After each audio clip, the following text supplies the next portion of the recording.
오늘 우리에게 주시는 하나님의 말씀은 누가복음 9장 57절에서 62절의 말씀입니다. 신약성경 108면에 있습니다. 다 찾으시질 알고 봉독하겠습니다. 길 가실 때에 어떤 사람이 여짜오되 어디로 가시든지 나는 따르리이다. 예수께서 이르시되 여우도 굴이 있고 공중의 새도 집이 있으되 인자는 머리 둘 곳이 없도다 하시고, 또 다른 사람에게 나를 따르라 하시니 그가 이르되 나로 먼저 가서 내 아버지를 장사하게 허락하옵소서. 이르시되 죽은 자들로 자기의 죽은 자들을 장사하게 하고 너는 가서 하나님의 나라를 전파하라 하시고, 또 다른 사람이 이르되 주여 내가 주를 따르겠나이다마는 나로 먼저 내 가족을 작별하게 허락하소서. 예수께서 이르시되 손에 쟁기를 잡고 뒤를 돌아보는 자는 하나님의 나라에 합당하지 아니하니라 하시니라. 아멘. 네.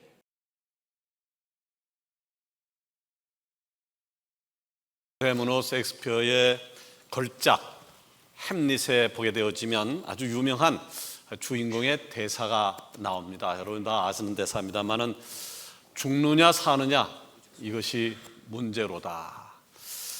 그의 문제는 행동으로 표현하지 못하는데 문제가 있었던 것입니다.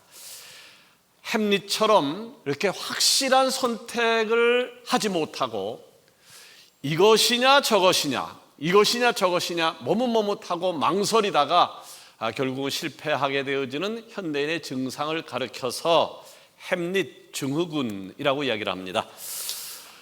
우리 역시 매일매일 수많은 선택의 갈림길에 있습니다. 중국집에 가서는 짜장면을 먹을 것이냐 짬뽕을 먹을 것이냐, 이 사람을 만날까 저 사람을 만날까. 하지만 이런 가벼운 선택들은 단지 일상에서만 있는 것은 아닙니다. 신앙의 자리에서도요, 끊임없이 결정의 순간을 맞이합니다. 오늘 둘째 주기 때문에 예배 끝난 다음에 귀감 모임을 해야 될 것인데요, 귀감 모임에 참석할 것인가 말 것인가. 그래서 교회에서 목장 배가 운동을 하는데 목장에 가입할 것인가 말 것인가. 문제가 뭐냐면요, 마땅히 선택해야 될 것임에도 당연한 것 앞에서, 아니 기관원에 속한 사람들이 기관 모임하는 거 목장에 가입하지 않은 사람이 목장에 가입해 너무 당연한 것인데, 너무나도 당연한 것 앞에서 머뭇머뭇거리는 문제입니다. 이 길이 맞는 것일까?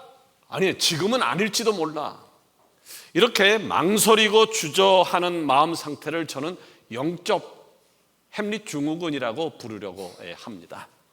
오늘 읽은 본문에 보게 되어지면 영적 햄릿 증후군들이 나오고 있는데, 여기 등장하는 이 사람들은 왜 올바른 선택을 해야 될 때에 올바른 선택을 하지 못하고 잘못된 선택을 한 것일까요? 그것은 올바른 선택을 방해해서 영적인 햄릿 증후로 만드는 방해물이 있기 때문입니다. 이 시간 말씀을 전할 때요, 위대한 선택을 방해하는 세 가지 영적 방해물을 단호하게 극복하고 언제나 예수님과 하나님 나라를 최우선적으로 선택하는 모든 서강의 지체가 되어지기를 주의 이름으로 축원합니다. 아멘. 위대한 선택의 방해물이 뭘까요? 위대한 선택의 방해물은 첫 번째는 성공주의라고 하는 것입니다. 모두 성공하기를 원하죠. 모두 성공하기를 원하지만 성공주의를 극복해야 영적인 햄릿 증후군에서 벗어나서 예수님과 하나님 나라를 위한 위대한 선택을 할 수가 있게 되어집니다. 아멘. 어느 날 예수님께서 복음을 전파하기 위해서 이 동네에서 저 동네로, 다른 동네로 가고 계셨는데 갑자기 어떤 사람이 소리를 질렀습니다. 예수님이 어디로 가시든지 나는 따라가겠습니다. 예수님이 어디로 가시든지 나는 따라가겠습니다. 굉장히 좋은 소식이죠. 기쁜 소식입니다. 길거리에서 많은 사람들이 보는데 창피함을 무릅쓰고 예수님, 나는 선생님을 따라갈 겁니다 라고 소리를 지르고 있으니까요, 어쩌면 이 사람은요 햄릿 증후군과는 아무런 관련이 없는 것 같습니다. 그런데 이 소리를 들었던 예수님의 반응이 이상합니다. 58절에 나와 있어요. 여우도 굴이 있고 공중에 새도 집이 있으되 인자는 머리 둘 곳이 없도다. 대체 이게 무슨 반응인가요? 길거리에서 예수님을 따라다니겠다고 외치게 되어지면 오냐 잘 생각했다 열심히 나를 따라오너라 라고 하셨을 것 같은데, 예수님의 반응은 저 하찮은 여우도 굴이 있고 공중에 나는 새도 깃들 곳이 있는데 나는 머리 들 곳이 없구나 라고 하는 말씀을 하는 거였습니다. 예수님은 왜 이런 반응을 보였을까요? 실마리는요, 같은 사건을 보도하고 있는 마태복음 8장을 보면 알 수 있습니다. 마태복음에서는요, 이 소리친 사람이 바로 서기관이라고 가르쳐 주고 있습니다.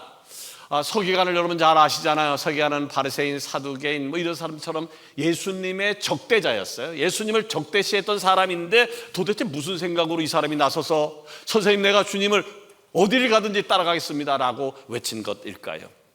그리고 예수님은 여우도 굴이 있고 공중에 나는 새도 깃들 곳이 있는데 인자는 머리 둘 곳이 없구나 라고 하는 말씀을 하셨던 것일까요? 예수님은요, 서기관에게 이렇게 물었던 거예요.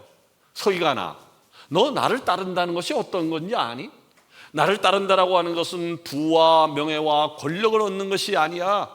나를 따라오다 보면 길거리에서 잘 수도 있고, 때로는 먹을 것이 없어서 굶을 수도 있고, 사람들에게 매를 맞을 수 있고, 심지어는 감옥에도 갈 수 있는 거야. 너 알긴 알아?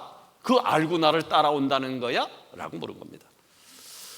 이 서기관의 외침, 선생님을 따라가겠습니다라고 하는 것은 곧 거짓말로 드러날 것인데, 이 서기관은 왜 예수님을 따르겠다고 이렇게 큰 소리 친 것일까요? 그의 문제점은 뭐냐 하면 믿음의 결단이 아니라 이익의 계산이었습니다. 이익의 계산. 예수님이 많은 병자를 고쳤어요. 예수님이 가는 곳마다 수많은 사람들이 인산인해를 이루었어요. 이 서기관은 생각했던 거죠. 예수님을 따라다니다 보면 나도 부를 얻을 수 있겠구나, 권력을 쟁취할 수 있겠구나. 그러니까 서기관의 목적은 예수님의 제자가 되는 것이 아니라 예수님을 이용해서 자기가 성공하는 것이었습니다. 이것이 성공주의라고 하는 겁니다. 혹시 오늘 2부 예배드리는 여러분 가운데도 이 서기관처럼 예수님을 이용하려고 하는, 죄송합니다만은 예수님을 이용하려고 하는 성공주의에 빠진 분은 안 계십니까? 아셔야 돼요.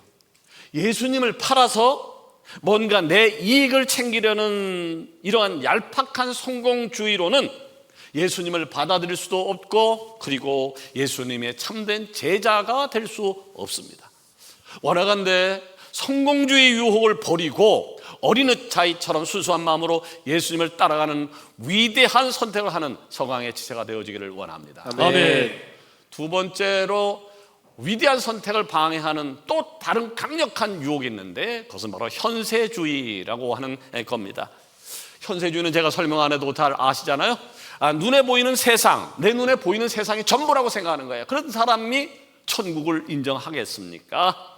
본문 59절을 볼까요? 또 다른 사람에게 나를 따르라 하시니 그가 이르되 나로 먼저 가서 내 아버지를 장사하게 허락하옵소서.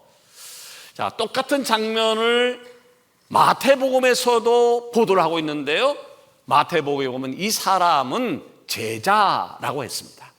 그런데 학자들의 연구에 의하면 예수님의 제자는 두 종류가 있다는 거예요. 풀타임 제자가 있고 파트타임 제자가 있다는 거예요. 풀타임 제자는 가령 12제자를 이야기하는 겁니다. 직업과 직장과 가족까지 다 뒤로 하고 예수님과 24시간 동행하는 사람을 이야기했습니다. 파트타임 제자들은요, 자기 일을 하는 거예요. 지금 현재 직업도 갖고 있어요. 자기 일을 하면서 일정한 시간에 예수님을 따라다녔는데, 본문에 57절, 59절, 61절에 나오는 이 사람들을 전부 파트타임 제자라고 볼 수가 있습니다. 그런데 누가는 이들을 제자로 직접 부르지 않고 뭐라고 표현했습니까? 어떤 사람이라고 불렀던 겁니다. 자, 이럴 때에 예수님은 파트타임 그룹의 한 사람을 콕 찍어서 이런 얘기예요. 너는 나를 따르라. 너는 나를 따르라 말씀했던 것인데, 예수님의 이 나를 따르라고 하는 요청에 이 사람의 대답이 영 시원찮습니다. 이렇게 얘기를 해요. 나로 먼저 내 아버지를 장사하게 허락해 주십시오. 나로 먼저. 자, 이 사람에게는요, 내 생각, 내 상황, 내 시간이 먼저고 주님의 말씀과 시간은 그 다음이었습니다. 이 사람은 바로 여기서부터 잘못된 선택을 하기 시작하는 겁니다.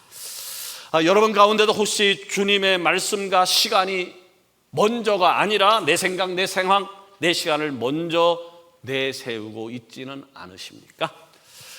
자, 이에 예수님이 60절에 이렇게 대답을 하세요. 죽은 자들로 자기의 죽은 자들 장사하게 하고 너는 가서 하나님 나라를 전파하라. 아멘. 이 말씀을 들을 때마다 오해하는 분들이 많이 있어요. 야, 예수님이 너무 매정한 거 아니야? 죽은 자들을 장사도 못 지내게 한단 말이야? 라고. 근데 명확하게 말씀드리건대 예수님의 이 말씀은요, 부모의 장례를 소홀히 하라라고 하는 말씀이 아닙니다.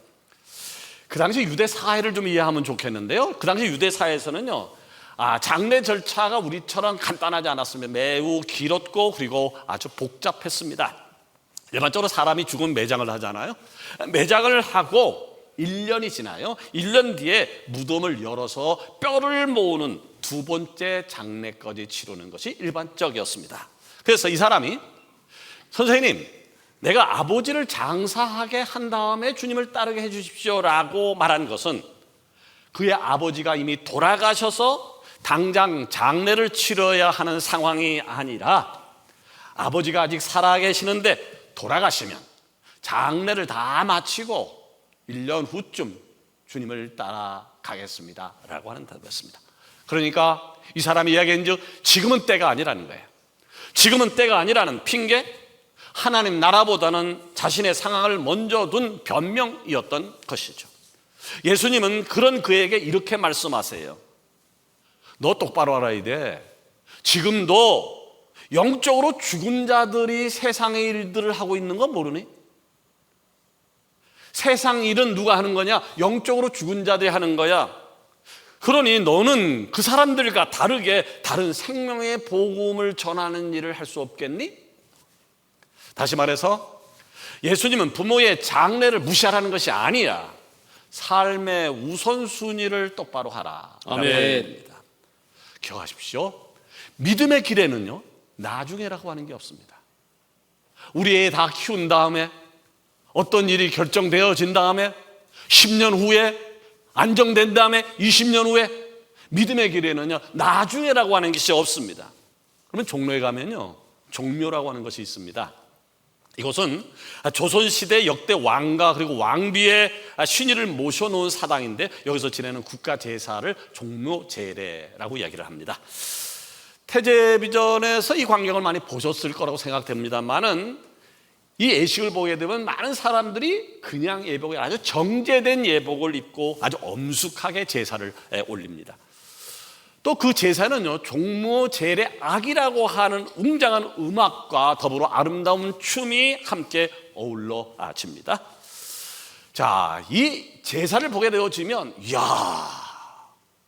우리 예배도 저래야 될 텐데 라고 하는 생각이 들 정도로 엄숙하고 경건하고 엄청난 규모로 준비해서 제사를 드립니다. 그야말로 인간이 드릴 수 있는 최고의 예를 갖춘 지극정성의 제사입니다. 그래서 지난 2008년에는요, 종묘 제례와 그리고 종묘 제례악이 유네스코 인류무형유산 대표 목록에 등재되는 기쁨을 얻기도 했었습니다. 자, 그러나 아셔야 합니다. 아무리 아름답고 그리고 장업한 의식이라 할지라도 그 안에 예수님의 생명이 없다라고 하면 아무런 의미가 없는 겁니다. 아멘. 형식에 불과한 겁니다. 아멘. 왜 그런가요? 죽은 자가 죽은 자를 위해 드리는 제사에는 생명의 능력도 그리고 천국 소망도 없기 때문에 그렇습니다. 아멘. 오늘 읽은 본문을 유의해 볼까요? 거기 보니까 어떤 사람은 예수님이 어디로 가든지 저는 따르겠습니다라고 외쳤습니다. 또 다른 사람은 나로 먼저 내 아버지를 장사하게 허락해 주십시오라고 말했습니다. 그런데요, 성경 어디를 봐도 이후에 이 사람들이 예수님을 따라다녔다라고 하는 근거를 찾을 수가 없습니다. 그들은 분명 예수님을 따르는 무리 속에는 있었어요. 오늘로 이야기하면 예배 가운데는 있었다고요. 오늘 예배 가운데는 있었지만 예수님의 생명이 그들 안에 없었던 것이에요. 무리 속에는 있었지만 예수님을 나의 구주로 영접하지 않은 거죠. 예배 속에는 있지만 예수님을 나의 구주로 영접하지 않은 거죠. 이렇게 예수님의 생명이 없이 단지 종교적인 형식만 붙들고 사는 사람들이었습니다. 겉으로는 찬양해요. 겉으로는 기도도 해요. 봉사도 해요. 때로는 아멘도 외치지만 실제적으로는 현세주의 속에 살고 있는 사람들입니다. 이런 사람들은 그래요. 천국의 확신도 없어요. 영원한 소망도 없어요. 그저 예수님 주변을 맴도는 거죠. 교회 주변을 맴돌다가 기분 좋게 되어지면 기간 모임도 참여하고 교회에서 하는 프로그램도 바자회도 열심히 참여하고 그러다 조금이라도 마음에 안 들게 되어지면 어디론가 사라져 버립니다. 사랑하는 여러분, 우리는 절대로 그런 사람이 되어서는 아니 됩니다. 바라간대 우리 서강의 지체는 현세주의를 극복하고 영원한 천국을 소망하는 위대한 선택의 주인공이 되어지기를 원합니다. 아멘. 세 번째로 위대한 선택을 방해하는 방해물이 있는데 그것은 바로 혼합주의라고 하는 겁니다. 혼합주의를 쉽게 설명하면 이런 거예요. 어떻게 보면 예수님을 믿는 열심이 아주 특심한 것 같아요. 예수님 믿는 열심이 특심한 것 같은데 그 사람에게 예기치 않은 어려움이 와요. 코로나 사태가 벌어져요. 집안에 문제가 생겨요. 그러면 슬쩍 빠져나가는 사람들, 세상 속에 살아가는 사람들입니다. 본문 61절을 볼까요? 또 다른 사람이 등장해요. 또 다른 사람이 이르되 주여 내가 주를 따르겠나이다마는 나로 먼저 내 가족을 작별하게 허락하소서. 마태복음을 보면 이 사람도 제자라고 이야기를 하고 있어요. 그런데 이 사람은요 59절에 나왔던 또 다른 사람과는 약간 달라요. 이 사람은 예수님이 콕 찍어서 너는 나를 따르라 라고 하지 않았는데 자발적으로 선생님 내가 주님을 따라가겠습니다 라고 했던 사람입니다. 그런데 조건이 있어요. 내가 주님을 따라가겠는데 나로 먼저 내 가족과 작별하게 해 주십시오 라는 요청이었습니다. 이 사람 역시 나로 먼저로 시작합니다. 앞사람과 똑같아요. 50절에 등장하는 59절에 등장하는 사람과 똑같아요. 내 생각, 내 상황, 내 시간이 바로 먼저입니다. 여러분 생각해 보자고요. 주님의 시간과 주님의 생각이 있어요. 주님의 시간과 주님의 생각이 있는데 내 생각과 내 시간이 달라요. 주님의 생각과 주님의 시간에 맞추는 것이 아니라 내 시간과 내 생각에 우선하는 사람이 과연 주님의 제자가 될 수 있을까요? 어떻게 생각하면요, 지금 이 사람이 내 가족과 먼저 작별하게 한 다음에 주님을 따르게 허락해 주십시오라고 하는 요청이 그렇게 무리한 것 같지는 않아요. 예수님을 따르기 전에 가족들과 헤어지는 인사, 어떻게 보면 너무나 당연히 해야 될 것이라고 생각될 수 있죠. 그런데 이에 대한 예수님의 의견이 좀 달라요. 62절에 보니까 예수께서 이르시되 손에 쟁기를 잡고 뒤를 돌아보는 자는 하나님 나라에 합당하지 아니하니라. 아멘. 예수님이 이렇게 말씀하시는 뜻이 뭘까요? 여러분 이 사람이 누군지를 잘 봐야 합니다. 마태복음을 보게 되어지면 이 사람 역시 제자라고 하는데 아마 파트타임 제자일 겁니다. 그런데 예수님은 이 제자가 어떤 사람이라고? 손에 쟁기를 잡고 있는 자라고 이야기를 했습니다. 쟁기가 뭔가요? 젊은 사람들은 잘 모르겠습니다만은 나이가 드신 분들은, 시골 출신 분들은 이 쟁기가 뭔지 다 알죠. 소에 연결된 쟁기로 밭을 가는 도구죠. 쟁기를 땅에 대어주고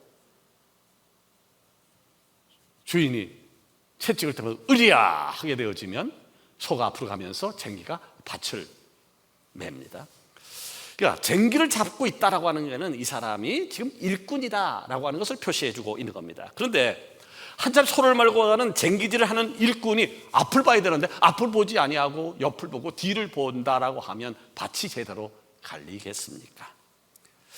창세기 19장을 읽다 보면 죄악의 성 소돔과 고모라가 멸망당하는 모습을 그리고 있습니다. 근데 그때 아브라함의 조카였던 롯의 가족들은 하나님의 특별한 음성을 입어서 멸망 바로 직전에 이 소돔과 고모라성을 탈출하잖아요. 근데 탈출하기 전에 하나님의 음성이 있었죠. 뭐 절대 뒤돌아보지 마라. 근데 다른 사람은 뒤에 안 돌아봤는데 롯의 처가 집에 있던 가구들 금은 보화가 궁금했던지 뒤를 돌아봤죠. 뒤를 돌아보는 순간 소금 기둥이 되고 말았습니다. 여러분, 쟁기를 잡은 일꾼은요, 하나님 나라 일꾼은요, 뒤돌아보면 안 됩니다. 절대로 뒤돌아보면 안 됩니다. 믿음의 주여 또 온전케 하시는 이인 예수만 바라봐야 할 줄로 믿습니다. 아멘. 곰곰이 생각해 보십시오. 예수님을 따라가기 전에 가족과 작별 인사를 하게 해달라는 이 사람이 이번만 그랬을까요? 이번만 그랬을까요? 여러분, 습관이라고 하는 게 있어요. 습관이 얼마나 무서운지 몰라요. 오늘도 예배 시간이 11시인데 11시 넘어서 오시는 분들이 계셨단 말이에요. 근데 그 사람이 오늘만 늦었을까요? 오늘만 지각했을까요? 또 앞자리는 금자리고 가운데 자리는 은자리고 뒷자리는 똥자리라고 하는데,